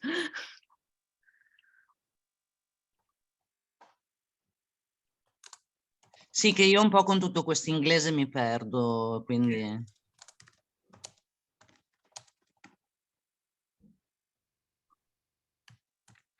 Okay, let's allow some time to everyone. Thank you, Ali and Valeria, for having joined us. Saying bye in the chat. For the others, please tell me if you need any help with the platform for voting. To those of you who are members after the 1st of November 2022. So if you were members last year, I see the page. I don't know how to vote. I mean, there is a box on the right side of the draft statement page. Can you see? It seems I cannot see it. I just see the results of the vote in real Okay, time. so you're okay. Let me check. Why? But I mean, I refresh and see if I find something. I'm trying to see if, because I added your profile recently, so Yeah. let me see.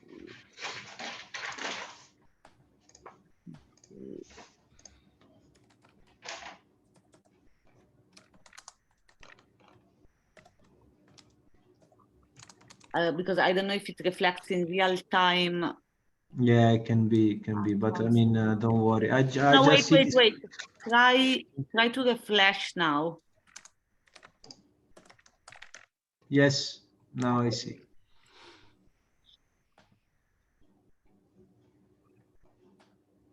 Okay, we have 24 people, not a lot of members connected. So I think, is there anyone that is in the call that is a member and didn't vote yet? The numbers make sense in the back end, but I don't want to deprive anyone for their voting rights. So yes, Virginia, me neither, as Andrea, but Andrea. Okay, but it doesn't matter, just don't bother about it. I mean, it's all right. Okay, I'm checking in any case.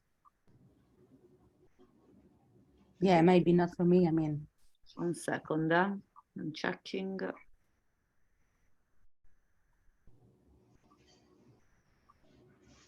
Mariel, when have you done your subscription? No, I tonight. Do it just during the assembly, and thanks Virginia for thanking me, because I've been trying for some days, but I couldn't actually use my bank account. But I say it again, it doesn't matter. Maybe some other person Okay, now you should, let me see, I found your address. Yes, you're right, because I added to the backend one. Okay, now Mariel, you should be able, if you do refresh. So I do the refresh, okay. Okay.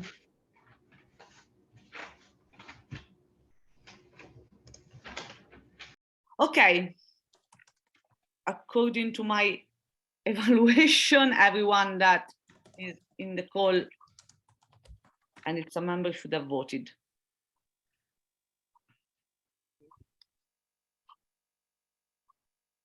So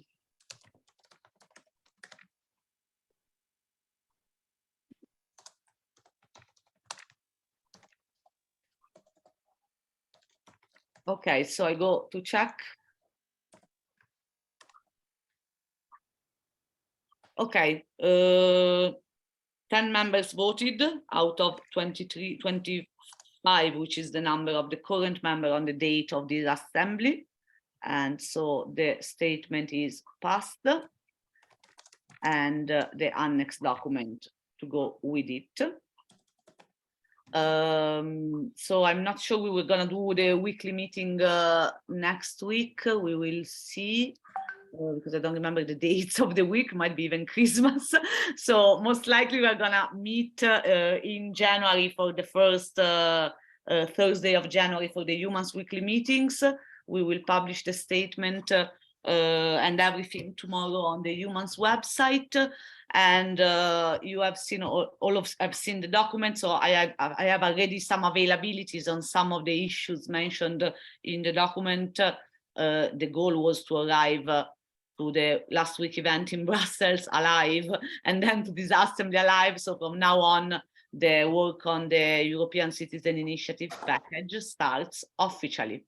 Thanks everyone for this assembly that I learned how to say, and thanks for creating this with us. Grazie Virginia, thanks to all. Ciao, ciao, ciao. Good night. Ciao, grazie. Ciao, bye bye. Grazie ad Amalia e Ciao, Valentina. Ciao, ciao. Ciao interpreti, ciao Amalia e Valentina. Ciao. Ciao. Ciao. Oh, Sara. Scusate, c'è ancora Lorenzo? Non so che non c'entra una mazza. Lorenzo è andato. Sarah Whitman, I think. Okay. Hi, I saw your message too late. I'm not sure you are a EUMANS member, are you? Ciao Virginia, vi lascio un abbraccio, riposati. Sì, ciao. Sarah, can you hear me? Sarah Whitman? I can't hear you though. Okay. I don't know if you have the microphone on. I can hear you.